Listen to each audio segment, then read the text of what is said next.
Hello all and welcome to the modern teacher. నేను మీకు promise చేసినట్టుగానే AP district and subordinate courts ఎగ్జామ్కి సంబంధించి January to May current affairs తీసుకొస్తున్నాను. And ఈ వీడియోలో పర్టికులర్గా మనం జనవరి టు మేలో జరిగిన అన్ని ఇంపార్టెంట్ అపాయింట్మెంట్స్ చూద్దాం.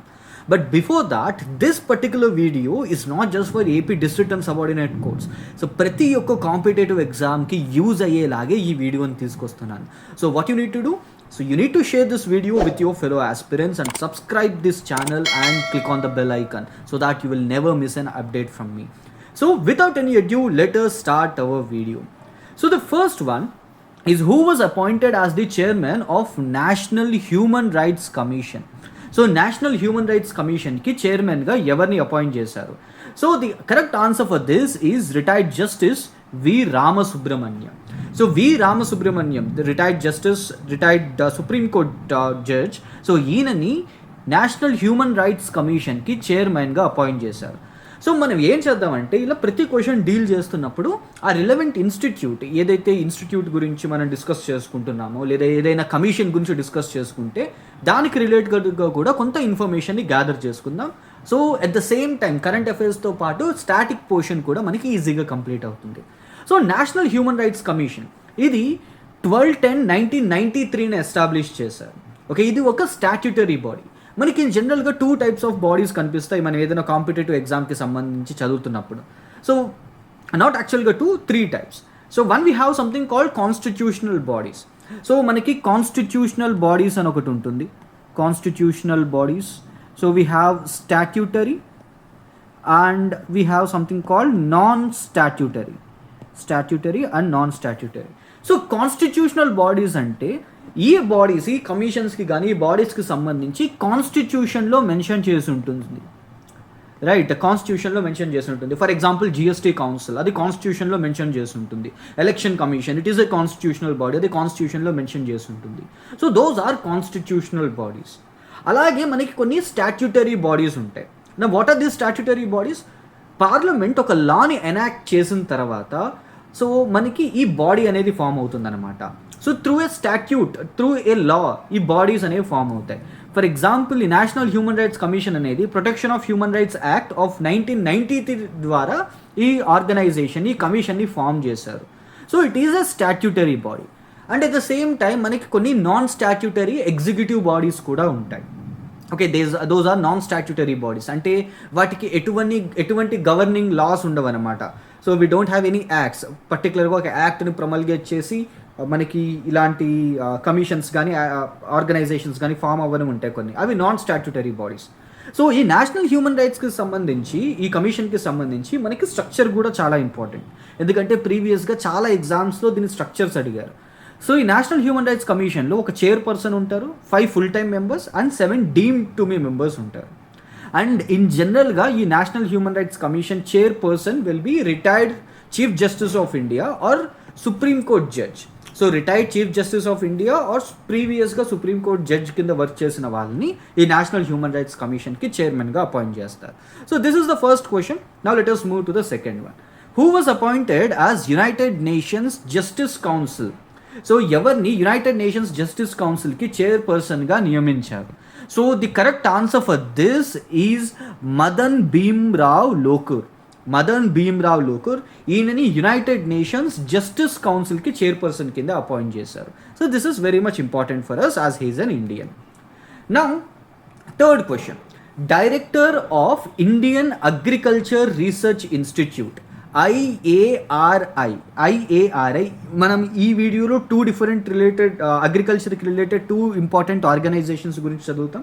First is Indian agriculture research institute.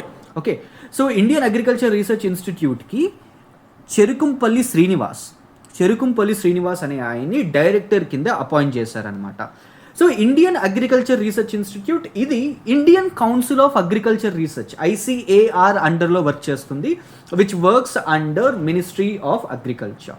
So Indian council of agriculture and research కింద ఈ Indian agriculture research institute work చేస్తుంది. దీన్ని ప్రీవియస్గా పూసా ఇన్స్టిట్యూట్ అనేవారు 1905లో దీన్ని బీహార్లో ఎస్టాబ్లిష్ చేశారు. బట్ లేటర్ ఆన్ ఈ పర్టికులర్ ఇన్స్టిట్యూట్ దగ్గర ఒక పెద్ద ఎర్త్క్వేక్ రావడంతో దీనిని బీహార్ నుంచి ఢిల్లీకి మార్చారు. In 1934, it was renamed as imperial agriculture research institute, imperial agriculture research institute, and later ఈ ఇంపీరియల్ కాస్త after independence it became India. So Indian agriculture research institute, at present it is headquartered at New Delhi. It works under Indian Council of Agricultural Research. Okay, so this is the third question. So దీనికి director కింద chairman కింద ఎవరిని appoint చేశారు, director కింద ఎవరిని appoint చేశారు, చెరుకుంపల్లి Srinivas. So now let's move to the fourth one. Who was appointed as new chief secretary of Andhra Pradesh. ఆంధ్రప్రదేశ్కి chief secretary కింద ఎవరిని అపాయింట్ చేశారు? So this becomes very much important for us. So K Vijayanand. So కే విజయానంద్ ఈయనని ఆంధ్రప్రదేశ్కి chief సెక్రటరీగా appoint చేశారనమాట. So this particular person becomes very much important, ఎందుకంటే secretariat, so entire executive మొత్తం అంతా కూడా ఈయన అండర్లో ఉంటుందన్నమాట. So all bureaucrats who are working in the state ఆంధ్రప్రదేశ్లో, సో వాళ్ళందరూ కూడా ఈయన ఆదేశాల మేరకు వర్క్ చేస్తారు. Okay, so that's why this person becomes very important, K Vijayanand. Next fifth one, the new chairman of Indian space research organization. ఇస్రోకి కొత్త chairman వచ్చారు. సో ప్రీవియస్లీ వినో సోమనాథ్ ఉండేవారు. సో ఆయన తర్వాత నెక్స్ట్ అపాయింట్ అయింది ఎవరు? So answer for this is option C, V Narayanan. Doctor V Narayanan, ఈయన Indian space research ఆర్గనైజేషన్కి కొత్త చైర్మన్. ఓకే, సో ఇస్రో గురించి మనకి కొన్ని ఇంపార్టెంట్ విషయాలు తెలియాలి at least. So where is the headquarters is at Bengaluru. And there is a very interesting thing that you need to know. ISRO first ప్రైమరీగా 1960s establish చేశారు. It was during 1963 and it was established as INCOSPAR. Right, INCOSPAR అనే name తోటి దీనిని establish చేశారనమాట. So it was established under the guidance or under doctor Vikram Sarabhai, who is considered as pioneer in space technology and atomic energy technology. So doctor Vikram Sarabhai ఈయన అండర్లో ఈ Indian space research organisation అనేది form అయింది. And on 15th August 1969 it was renamed as Indian Space Research Organization and now it is headquartered at Bengaluru. Now here I'm giving you a task. మీ task ఏంటంటే ఇస్రోకి సంబంధించి కొన్ని important office ఉంటాయి. For example we have Satish Dhawan space center, అది శ్రీహరికోటలో ఉంది. And at the same time we have తుంబాలో ఒక స్పేస్ స్టేషన్ ఉంది. సో ఇన్ దిస్ వే ఒక్కొక్క ప్లేస్లో ఇస్రోకి సంబంధించిన కొన్ని మెయిన్ ఆఫీసెస్ ఉంటాయి. So try to find those things. అవి ఎక్కడెక్కడ ఉన్నాయి, వాటి హెడ్ క్వార్టర్స్ ఏంటి, వాటి వర్క్స్ ఏంటి. For example we have something called Antrix అని చెప్పి ఒకటి ఉంటుంది. So where it is they. So ఇస్రోకి సంబంధించి ఇంకొద్దిగా ఇన్ఫర్మేషన్ మీరు చదువుకోండి. Okay, so this is a task to you. Now let us move to the sixth question. Director General of Central Reserve Police Force, CRPF అని అంటాం వీళ్ళని. So CRPF, central reserve police force. మనం దీనికి ఇంకా కామన్గా use చేసేది ఏంటంటే paramilitary. So వీళ్ళని పారామిలిటరీ అని కూడా అంటాం అనమాట. So central reserve police force and who was appointed as the director general. CRPFకి కొత్త డైరెక్టర్ జనరల్గా జ్ఞానేంద్ర ప్రతాప్ సింగ్ గారిని director general, right, the recent and the newest director general of CRPF. మనం ఈ CRPF చదివేటప్పుడు మిగిలిన CAPFs అన్నీ కూడా మనకు తెలియాలన్నమాట. So we have something called CAPF, central armed police forces. And దీనికి మిలిటరీ తోటి రెండింటికి ఎటువంటి సంబంధం లేదు. సో దీస్ పీపుల్, ఇవి armed police forces and they are not defence forces. ఇవి డిఫెన్స్ ఫోర్సెస్ కాదనమాట. They won't work under ministry of defence. వీళ్ళు మినిస్ట్రీ ఆఫ్ డిఫెన్స్ అండర్లో వర్క్ చేయరు. They work under ministry of home affairs. So this is a very very important thing. ఇది మనం గుర్తుపెట్టుకోవాలి. Central armed police forces, we have 7 central armed police forces and they work under ministry of home affairs. They won't work under ministry of defence, right. So ఇప్పుడు ఈ 7 central armed police forces ఏంటి? So we have the oldest one, Assam rifles. Then border security force, and these people they safeguard borders of India and Pakistan, India and Bangladesh. Pakistan borders and Bangladesh borders lo untaru veelu. Then we have CISF, Central Industrial Security Force. So ఏవైతే మనకి important monuments ఉంటాయో, let's say for example we have parliament, airports దగ్గర, and we have few strategic important places like ISRO, Indian space research organisation. So ఇలాంటి ప్లేసెస్లో ఈ CISF armed పర్సన్స్ని depute చేస్తారనమాట. So to safeguard those things. Then we have CRPF, Central Reserve Police Force, just now we discussed. Then we have Indo-Tibetan Border Police. So Indo-Tibetan Border Police. Then we have NSGs, National Security Guards. So వీళ్ళు పర్టికులర్గా anti terror interior పార్ట్లో anti terror and insurgency టైంలో anti terror స్పెషలిస్టులు వీరు. For example Mumbai పేలుల్లో కానీ ఎటువంటి terror activities జరిగినా కానీ వీళ్ళే ఉంటారనమాట, black commandos. So black commandos అని అంటాం. Then we have SSBs, Sashastra Seema Bal. So these are the 7 central armed police forces and they work under ministry of home affairs, right. So వీటికి సంబంధించి మీరు ఇంకా కొద్దిగా ఇన్ఫర్మేషన్ ఏమైనా గ్యాదర్ చేసుకోగలిగితే గ్యాదర్ చేసుకోండి. Now let us move to the next one, the 7th one, the Director General of Directorate General of Civil Aviation. So DGCA, Director General of Civil Aviation. సింపుల్గా చెప్పాలి అని అంటే ప్యాసింజర్ ఫ్లైట్స్. సివిల్ ఏవియేషన్ అంటే ఏంటి? Passenger flights, right, passenger flights. So we have a body which will regulate civil aviation in our country. So ఒక person in జనరల్గా ప్యాసింజర్స్కి సంబంధించిన aviation ఇండస్ట్రీని రెగ్యులేట్ చేసే బాడీ అనమాట DGCA అని. And all these airline companies and airports need to work under the guidelines which were set by this DGCA. Okay, దీనికి కొత్త director general ఎవరు? So the answer for these is Fayaz Ahmed Kidwai. So Fayaz Ahmed Kidwai, he is the new Director General of DGCA. Okay, and let me tell you this, who is the Minister of Civil Aviation? So he is from Andhra Pradesh. So who is the central or the Union Minister for Civil Aviation? So the answer into kinda comment section lo drop cheyandi, right. He is a very very famous person. So parliament lo ina chala ba maatladtaru. At least you must have seen some of his videos. Next, 8th one, the Chief Executive of UIDAI. ఇది ఎక్కడైనా విన్నట్టుందా? ఎప్పుడైనా మీరు మీ Aadhaar card open చేస్తే మీ Aadhaar card మీద UIDAI అని ఉంటుంది, unique identification authority. So what is this UIDAI? So దీనికి కొత్త చీఫ్ ఎగ్జిక్యూటివ్ ఆఫీసర్ ఎవరు? So the answer for this is option A, Bhuvanesh Kumar. So Bhuvanesh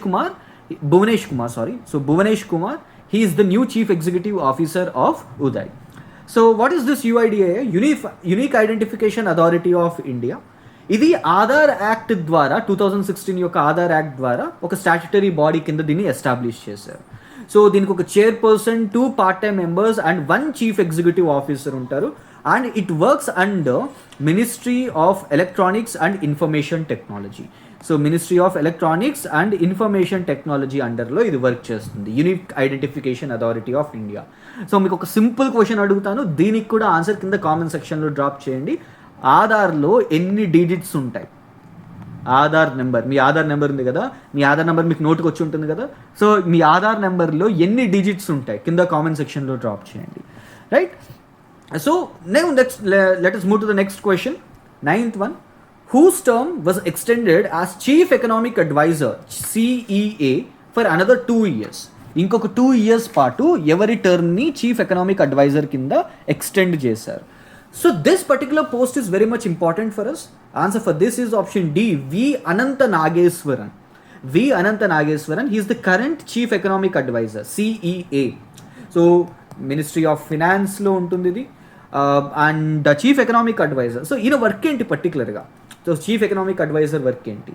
Manam prati budget ki mundu we have something called economic survey, right? Economic survey అని చెప్పి ఒకటి release చేస్తారు. So the people who are actively preparing for competitive exams, you know this. ప్రతి బడ్జెట్కి ముందు February 1st బడ్జెట్ని ప్రవేశపెడుతున్నారు అని అంటే, so the last working day రోజు, దాని ముందు రోజు మనకి ఎకనామిక్ సర్వే అంటే ప్రీవియస్ ఫినాన్షియల్ ఇయర్లో ప్రీవియస్ బడ్జెట్కి సంబంధించి కొంత ఇంపార్టెంట్ డేటాని ఇస్తారనమాట. So what is the growth rate and ప్రతి స్కీమ్ ఎలా వర్క్ అయ్యింది, ప్రొజెక్షన్ ఎలా ఉంది, సో వీటన్నిటికీ సంబంధించిందంతా మనకి ఎకనామిక్ సర్వేలో ఉంటుంది. And this chief economic adviser is responsible for publishing this economic survey. So that's why this person is very much important. And we అనంత నాగేశ్వరన్ ఈయన పోస్ట్ని చీఫ్ ఎకనామిక్ అడ్వైజర్ కింద ఇంకో 2 years పాటు ఎక్స్టెండ్ చేశారు, right. Now let us move to the next question. Who was appointed as Chief Election Commissioner of India? Again, this is a very very important question. So Chief Election Commissioner of India కింద ఎవరిని appoint చేశారు? So answer for this is Gyanesh Kumar. Ganesh Kumar, he was appointed as the Chief Election Commissioner, not Election Commissioner, Chief Election Commissioner of India. So again, Chief Election Commissioner గురించి కొంత important information. So article 324 of our constitution deals with appointment of chief election commissioner. Okay, and ఇప్పుడు ప్రెజెంట్గా ప్రీవియస్గా దీనికి సంబంధించి chief election commissioner పోస్ట్కి సంబంధించి బోల్డ్ అంత controversy ఉండేది, ఎవరిని కన్సల్ట్ చేయాలి, ఎవరిని కన్సల్ట్ చేయకూడదని చెప్పి. సో దీని అంతటిని, ఈ కాంట్రవర్సీని అంతటిని పక్కకు పెట్టడానికి government has come up with an act. So chief election commissioner and other election commissioners appointment, conditions of service and terms of office act of 2023. So at present current appointments అన్నీ కూడా ఈ యాక్ట్కి సంబంధించే జరుగుతున్నాయి. Okay, so through this act, ఈ act ద్వారా అందరినీ appoint చేస్తున్నారనమాట. In జనరల్గా chief election కమిషనర్కి appointing authority ఎవరు? President of India. Appointing authority is very very important. For example, ఏదైనా ఒక స్టేట్కి గవర్నర్ ఉన్నారు అనుకోండి, గవర్నర్కి అపాయింటింగ్ అథారిటీ ఎవరు? President. Right, chief justice of India ఉన్నారు, చీఫ్ జస్టిస్ ఆఫ్ ఇండియాకి అపాయింటింగ్ అథారిటీ ఎవరు? ప్రెసిడెంట్. ప్రైమ్ మినిస్టర్ ఉన్నారు, ప్రైమ్ మినిస్టర్కి అపాయింటింగ్ అథారిటీ ఎవరు? ప్రెసిడెంట్. సో ఎవరెవరికి అపాయింటింగ్ అథారిటీ అనేది మనకు తెలియాలన్నమాట. సో ఇన్ జనరల్గా చీఫ్ ఎలక్షన్ కమిషనర్ని ఎలా సెలెక్ట్ చేస్తారంటే, we have something call selection committee which will be headed by law minister, union law and justice minister. So selection కమిషన్ని, ఒక selection కమిటీని ఫామ్ చేసి కొంతమంది షార్ట్ లిస్ట్ చేస్తారు. దాని తర్వాత ప్రైమ్ మినిస్టర్, ఒక cabinet minister and leader of opposition, so వీళ్ళ ముగ్గురు కలిసి అందులో ది బెస్ట్ పర్సన్ని సెలెక్ట్ చేస్తారనమాట. So this is how this chief election commissioner will be appointed. So ఇండియాలో ఒక చీఫ్ ఎలక్షన్ కమిషనర్ అండ్ ఒక చీఫ్ ఎలక్షన్ కమిషనర్ అండ్ ఇద్దరు ఎలక్షన్ కమిషనర్స్ ఉంటారు. Okay, so this is the thing. Now let us move to the next one. New chairman of SEBI, securities and exchange board of India. ఈ securities and exchange board of ఇండియాకి కొత్త chairman కింద ఎవరు appoint అయ్యారు? So the answer for this is Tuhin Kanta Pandey. Right, so Tuhin Kanta Pandey who previously worked as a finance secretary. So ఈయనని సెబీకి కొత్త chairman కింద అపాయింట్ చేశారనమాట. So Tuhin Kanta Pandey, he is the new chairman of SEBI. So securities and exchange board of India, SEBI, it is a statutory body. First దీన్ని form చేసినప్పుడు it was primarily formed as a non statutory body. 1988లో దీన్ని establish చేశారు. It is headquartered at Mumbai. కానీ at the first it was not a statutory body, it is a non statutory body. కానీ 1992లో సెబీ యాక్ట్ని promulgate చేసిన తర్వాత on 12th April 1992 it became a statutory body. So ఈ securities and exchange board of India ఇదేం చేస్తుంది? మీకు stock market తెలుసు కదా. ఓకే, స్టాక్ మార్కెట్, దాన్ని మనం సెక్యూరిటీస్ మార్కెట్ అని అంటాం. So it promotes and regulates this security market. It promotes and regulates this security market. So we have BSc, Bombay stock exchange ఉంది, ఎన్ఎస్సి ఉంది, నేషనల్ స్టాక్ ఎక్స్చేంజ్ ఉంది.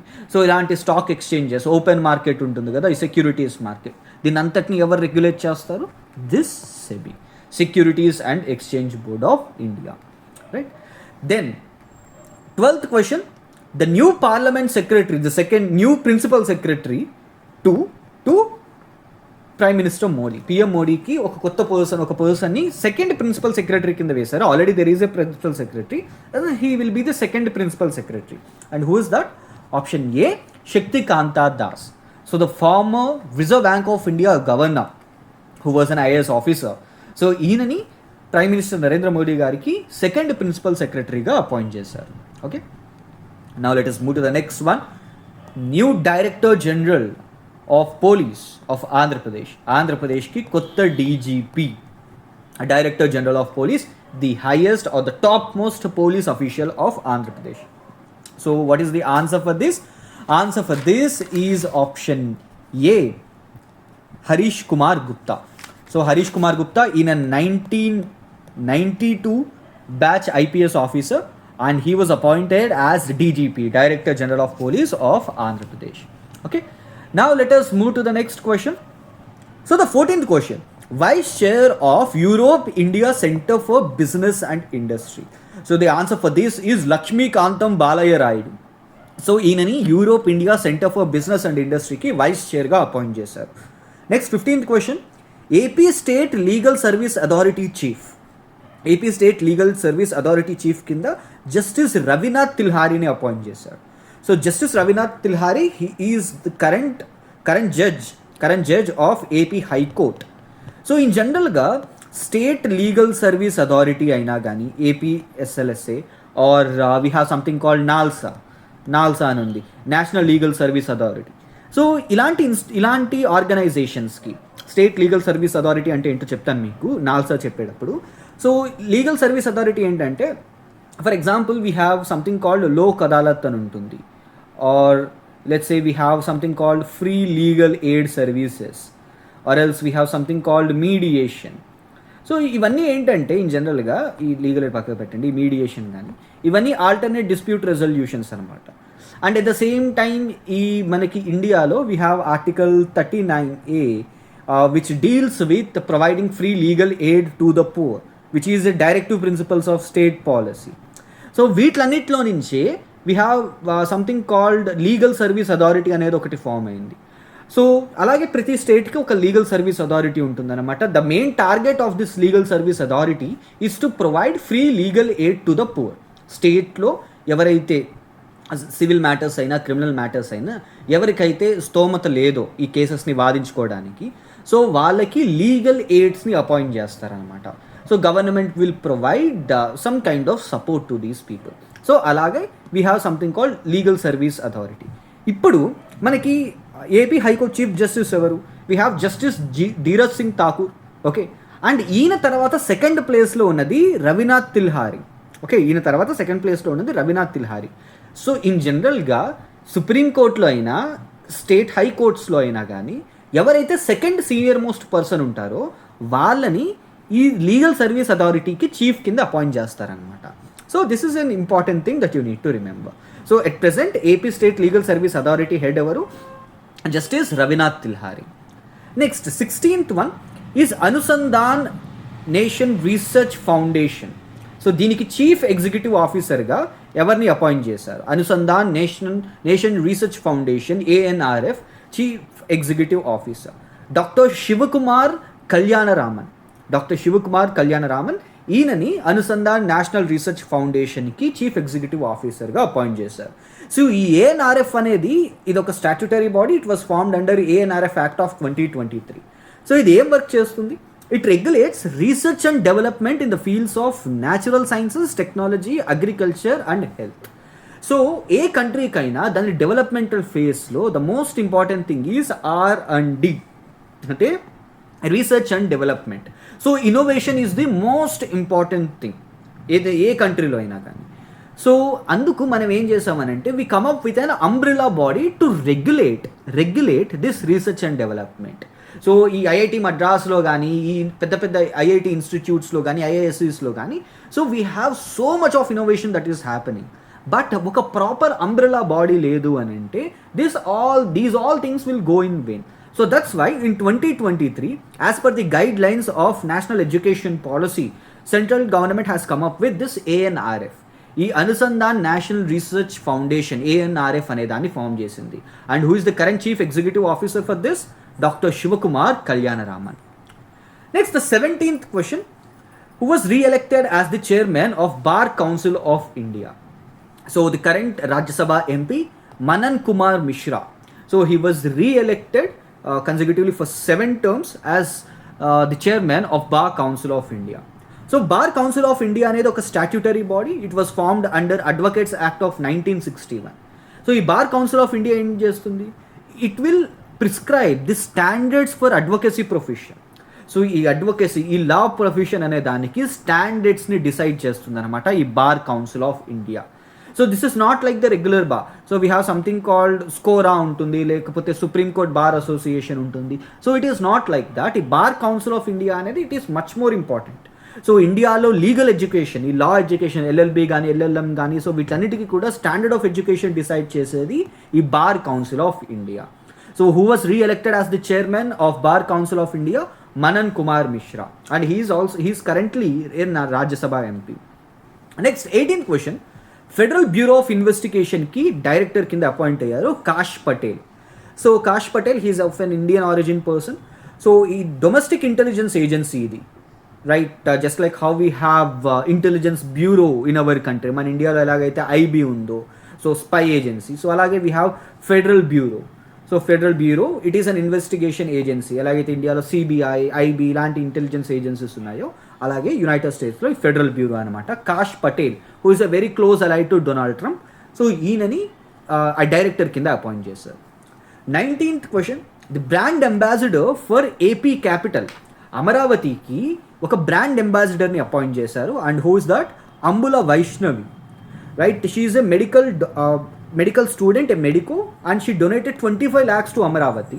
And the Chief Minister of Andhra Pradesh, Nara Chandrababu Naidu, he appointed her, Ambula Vaishnavi ane avinni, Andhra Pradesh capital Amaravati ki brand ambassador kinda appoint chesaru. Okay, so this becomes very much important for us. Next, 20. So 52nd Chief Justice of India, Bhushan Ramakrishna Gavi. So he will be the 52nd, he is the 52nd chief justice of India. Already మనం ఇది దీనికి సంబంధించి నేను ఒక detailed video చేశాను. So దీనికి link డిస్క్రిప్షన్లో ఇస్తాను, go and check it out. So chief జస్టిస్కి సంబంధించి, కొలీజియం సిస్టమ్కి సంబంధించి, అసలు ఈ అపాయింట్మెంట్ చీఫ్ జస్టిస్ని ఎలా అపాయింట్ చేస్తారు, అండ్ కాన్స్టిట్యూషనల్ ప్రొవిజన్స్ ఏంటి, సో ఇలాంటి వాటన్నిటికి సంబంధించి ఒక వీడియో చేశాను. So it is in the description, go and watch it. So 21st question, 23rd law commission of India, దీనికి చైర్పర్సన్ ఎవరు? Answer for this is retired justice Dinesh Maheshwari. So Dinesh Maheshwari is the 23rd law commission chairperson.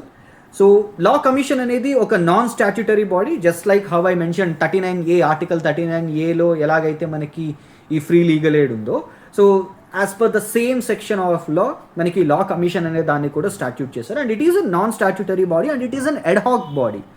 ఎడ్హాక్ అంటే temporary అని అర్థం. ఎడ్హాక్ అంటే temporary. So దీనికి ఒక prescribed time ఇస్తారు. By the year 2027 they need to submit this report and this body will be demolished. మళ్ళీ కొత్త law కమిషన్ని అపాయింట్ చేస్తారు. And it is an advisory body to ministry of law and justice. So ministry of law and జస్టిస్కి ఇది ఒక advisory body.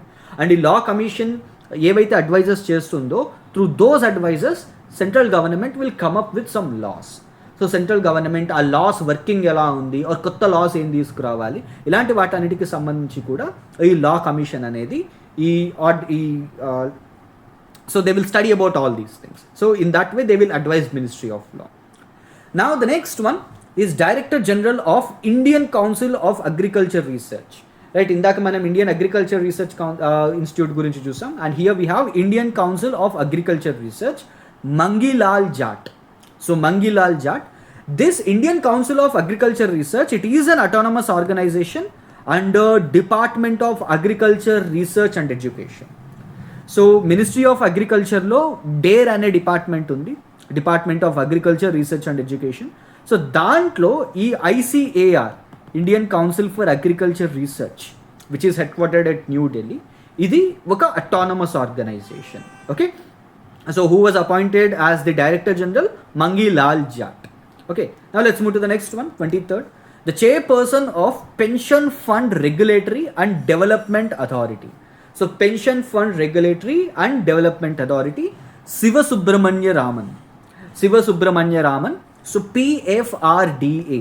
So we have this pension funds. Pensions untai kada. So let's say NPS gaani, so GPF gaani, lekapothe what we generally call OPS అని కూడా అంటాం, old pension scheme. So వీటికి ఉన్న names ఇవి. So అలాగా మనకి ఇండియాలో ఎటువంటి పెన్షన్స్ ఉన్నా వాటిలన్నిటికీ ఒక రెగ్యులేటరీ బాడీ ఉంది, అదే ఈ PFRDA. So pension fund regulatory and development authority. So who is the chairperson? Siva Subramanian Raman. So ఈ PFRDA it is headquartered at New Delhi. And why it is important? Not just PFRDA. So మన ఇండియాలో కొన్ని financial regulatory agencies ఉన్నాయి. So we have Reserve bank of India, Insurance Regulatory and Development Authority of India, Forward Market Commission of India, Pension Fund Regulatory and Development Authority, and Securities and Exchange Board. So మీరు ఏం చేస్తారంటే ఈ ప్రతి దానికి సంబంధించి who is the current head, ఇవి ఎక్కడ head quarters ఉన్నాయి, ఏ ఇయర్లో ఫామ్ అయ్యాయి, అండ్ ఈ ఆర్గనైజేషన్ మోటో ఏంటి, అండ్ ఈ ఆర్గనైజేషన్స్ యొక్క ఆబ్జెక్టివ్స్ ఏంటి. సో వీటిలన్నిటికీ కూడా మీరు కనుక్కోండి. ఫర్ ఎగ్జాంపుల్ సెబీ గురించి ఇప్పుడు మనం జస్ట్ డిస్కస్ చేసుకుందాం. రైట్, ఆర్బీఐ గురించి నేను కొద్దిసేపట్లో చెప్తాను. అలాగే ఇన్సూరెన్స్ రెగ్యులేటరీ ఉంటుంది, FMC ఉంటుంది, PFRDA ఉంటుంది. సో ఈ మూడింటికి ఇన్ఫర్మేషన్ మీరు గ్యాదర్ చేసుకోవాలి. Okay, now let's move to the next one. The new deputy governor of RBI. Reserve bank of ఇండియాకి పూనం గుప్తా అనే ఆవిడ, who is an economist. So she was appointed as a new deputy governor. Poonam Gupta ఈవిని new deputy governor, ఆర్బీఐకి new deputy governor కింద appoint చేశారు. So reserve bank of India, it was established under RBI Act of 1934, right? It is an autonomous organization, autonomous body. And who is the current governor of RBI? Sanjay Malhotra. మన currency note మీద governor సంతకం ఉంటుంది కదా, and he is the governor of RBI, Reserve Bank of India. And who are the other deputy governors? I think here and there it went out. So we have J. Swaminathan, Rajeshwar Rao, M. Rajeshwar Rao, and T. Ravi Shankar. M. Rajeshwar Rao, Swaminathan, and T. Ravi Shankar. So these people, these are the other deputy governors. So oka governor ఉంటారు and 4 deputy governors ఉంటారు. So 4 deputy governors ఉంటారు. And ఈ deputy governors లో 3 members, they generally from the services, right? So generally from the services, and 1 person, ఒక distinguished person ని appoint చేస్తారు, just like her, economist ఈవిడ. So ఆవిని appoint చేశారు. Now let us move to the next one. So 25th one, the Vice President of Asian Infrastructure Investment Bank, AIIB, Ajay Bhushan Pandey, and he was appointed as the Vice President of Asian Infrastructure Investment Bank. So Asian Infrastructure Investment Bank, it is headquartered at Beijing. For example, manaki World Bank undi. So we have International Monetary Fund. IMF ని కొంచెం పక్కకు పెడతాం, world bank చూద్దాం. So world bank ఏం చేస్తుంది, ఏదైనా ఒక for example ఏదైనా ప్రాజెక్ట్ కట్టాలనుకోండి, you can opt for a loan in world bank. For example మనకి అమరావతి కన్స్ట్రక్షన్ కోసం ప్రీవియస్గా వరల్డ్ బ్యాంక్ని అప్రోచ్ అయ్యాం. బట్ ఈ వరల్డ్ బ్యాంక్ ఏం చేసేదంటే over the years it used to stifle the necks of the countries loan కోసం వెళ్ళేటప్పుడు. సో ఏషియా ఏరియాలో పర్టికులర్గా ఈ స్మాల్ కంట్రీస్కి అండ్ ఈ ఇన్ఫ్రాస్ట్రక్చర్ డెవలప్మెంట్కి ఒక బ్యాంక్ని ఫామ్ చేశారనమాట, particularly to distribute these loans, particularly to invest in infrastructure. అదే ఈ Asian infrastructure investment bank, and it is headquartered at Beijing. ఇది పర్టికులర్గా ఏషియా ఏరియాలో ఉంది, ఏషియన్ ఏరియా కంట్రీస్కి, అండ్ అవుట్ సైడ్ ఏషియా కూడా చాలా మెంబర్ కంట్రీస్ ఉన్నాయి. And who is the president? Jin Liqun, ఈయన president, and vice president is Ajay Bhushan Pandey. And it was established in the year 2016, and it was primarily established to improve economic and social outcomes in Asia, right? Almost like 105 countries kan ekku member countries unnai, and most of the stakes China unnai, and second India. Now let us move to the next one. President of 10th International Olympic Committee, 10th International Olympic Committee, so Christy Coventry. So ఈవిడ Zimbabwe sports minister, and she was appointed as the president of 10th international olympic committee. So here is a question to you. Next olympics ఏ కంట్రీలో జరుగుతాయి? Next olympics year ఎప్పుడు, country ఎక్కడ? Country పర్టికులర్గా city చెప్పండి నాకు. So జనరల్గా మనం సిటీ పేరుతోటే చెప్తాం, టోక్యో, బీజింగ్. సో అలాగా నెక్స్ట్ ఏ కంట్రీలో, ఏ ప్లేస్లో, అండ్ ఇయర్ కూడా. Next 27th, Executive of National Legal Service Authority. So who was appointed as the executive for the National Legal Service Authority? దీనే నాల్సా. ఇందాక మనం SLSCA చూసాం కదా, state legal service authority Tilhari, and ఇప్పుడు నేషనల్ లీగల్ సర్వీస్ అథారిటీ ఎవరు? Justice Suryakant. Okay, so legal service authority act of 1987లో legal service authority యాక్ట్ని promulgate చేశారు. And Article 39A, it seeks for free legal aid, and it is a directive principle of state policy, DPSP, directive principles of state policy. మనకి fundamental rights ఉంటాయి, directive principles of state policy ఉంటుంది, fundamental duties ఉంటాయి. So Indian constitution రాస్తున్న టైంలో the makers of this constitution వాళ్ళు ఏమనుకున్నారంటే, so there are few important things that we need to come up with. మనం కంపల్సరీగా ఇండియాలో కొన్ని ఇంపార్టెంట్ థింగ్స్ని ఇంప్లిమెంట్ చేయాలి. బట్ యాజ్ ఆఫ్ నౌ మన దగ్గర అవన్నీ ఇంప్లిమెంట్ చేయడానికి ఫండ్స్ లేవు. But what we need to do is ఇవన్నీ మనం కాన్స్టిట్యూషన్లో పెడదాం. ఇండియాకి ఎప్పుడైతే ఒక ఫినాన్షియల్ స్టెబిలిటీ వస్తుందో, ఎప్పుడైతే మనం ఇన్ని ఇంప్లిమెంట్ చేయగలమో, అప్పుడు ఈ డైరెక్టివ్ ప్రిన్సిపల్స్లో ఉన్న వాటిని మనం ఇంప్లిమెంట్ చేయాలి. ఓకే, అది ఆ టైంలో వాళ్ళ objective. So under article 39A free legal aid గురించి చెప్పారనమాట. సో ఇండియాలో ఉన్న ప్రతి ఒక్కరికి కూడా లీగల్ ఎయిడ్, సో లీగల్ సర్వీసెస్కి వాళ్ళకి ఒక ఆప్షన్ ఉండాలి. ఇన్ జనరల్గా లీగల్ సర్వీసెస్ అనేవి they come with very high cost. అంత ఈజీ కాదు. ఒక అడ్వకేట్ దగ్గరికి వెళ్ళి మీరు ఏదైనా ఒక సివిల్ దావా కానీ, క్రిమినల్ దావా కానీ, ఒక సివిల్ కేసు కానీ, క్రిమినల్ కేసు కానీ మీరు వాదించుకోవాలంటే it requires huge amount of money. So that's why they come up with this free legal aid concept under article 39A. So అలా దాంట్లో నుంచి వచ్చిన ఐడియాయే ఈ legal service authority. So NALSA it was established in the year 1995. ఇది పర్టికులర్గా alternate dispute resolution ADR mechanism గురించి ఎక్కువగా ఇది పాటుపడుతుంది అనమాట. సో ఈ ADR ఏంటి? ఫర్ ఎగ్జాంపుల్ లోక్ అదాలత్స్ ఉంటాయి. ఈ లోక్ అదాలత్స్లో ఏం చేస్తారంటే ఎవ్రీ 3 monthsకి ఒక నేషనల్ లోక్ అదాలత్ కండక్ట్ చేస్తుంది సుప్రీంకోర్టు. సో ఈ టైంలో ఏం చేస్తారంటే చిన్న చిన్న కేసెస్ ఏవైతే ఉన్నాయో లేదా బోత్ పార్టీస్ని ఒక దగ్గరికి పిలిచి జడ్జ్ వీళ్ళిద్దరి మధ్య మీడియేటర్ కింద నుండి ఈ డిస్ప్యూట్స్ని రిజాల్వ్ చేయడానికి ట్రై చేస్తారు. అలాగే మనకి మీడియేషన్ అనే కాన్సెప్ట్స్ కూడా వచ్చాయి ఈ మధ్యకాలంలో, right? Or at the same time we have something called arbitration. ఏవైనా కంపెనీస్కి సంబంధించిన ఇష్యూస్ ఏవైనా ఉంటే ఒక ఆర్బిట్రేటర్ని వాళ్ళు అపాయింట్ చేసుకుని ఆ ఇష్యూస్ని రిజాల్వ్ చేసుకోవడానికి ట్రై చేస్తారు. ఇవన్నీ ఏంటంటే కోర్టుల చుట్టూ తిరగకుండా ఒక ఆల్టర్నేటివ్గా వాళ్ళకున్న డిస్ప్యూట్స్ని రిజాల్వ్ చేసుకోవడం, అదే ఈ ఆల్టర్నేట్ డిస్ప్యూట్ రెజల్యూషన్ అంటే. Okay, so this is NALSA and who was appointed justice Suryakant and he is the second senior most judge in supreme court of India, right? For example ఇప్పుడు భూషణ్ రామకృష్ణ గారే he is the present chief justice of India. So ఈయన తర్వాత justice Suryakant. So అందుకు ఈయన national legal service అథారిటీకి executive. Now let us move to the next one, 28th. The chairman of Union Public Service Commission, UPSC ki kotta chairman Ajay Kumar, right? UPSC for example manaki idi eppudu it dates back to 1935, Government of India Act 1935 ఆ టైంలో form అయిన organisation ఇది. అప్పుడు federal public service commission, తర్వాత union public service commission అయింది. And they recruit civil services, పర్టికులర్గా IAS, IPS, IFS, IFOS, audit services, and at the same time వేరే other examinations also, CDS కానీ EPFO కానీ ఒక రిక్రూట్మెంట్ ఏజెన్సీ లాంటిది అనమాట, right? And at the same time they will set some guidelines for these people as well. Next the 29th question, India's executive director to international monetary fund. International monetary ఫండ్కి India's executive director Parameswaran Iyer. Is also the current executive director of world bank. World బ్యాంక్కి ఈయన current executive director కూడా Parameswaran Iyer, and he is holding additional charge as executive director to international monetary fund. IMF and world bank రెండు కూడా united స్టేట్స్లోనే ఉన్నాయి, but ఈ రెండింటికి ఒక హెడ్ క్వార్టర్స్ వేరు. IMF international monetary fund it is headquartered at Bretton Wood United States of అమెరికాలో ఉంది. And who is the current managing director? Kristalina Georgieva. She is the current managing director of international monetary fund. Then we have world bank. It is headquartered at Washington DC, the capital of United States of America. And who is the president? Ajay Banga ప్రీవియస్గా master cards, for example మనకి ఈ cards ఉంటాయి కదా, visa, RuPay, దానికన్నా ముందు ఈ visa RuPay కన్నా ముందు there used to be a card service holder called master card.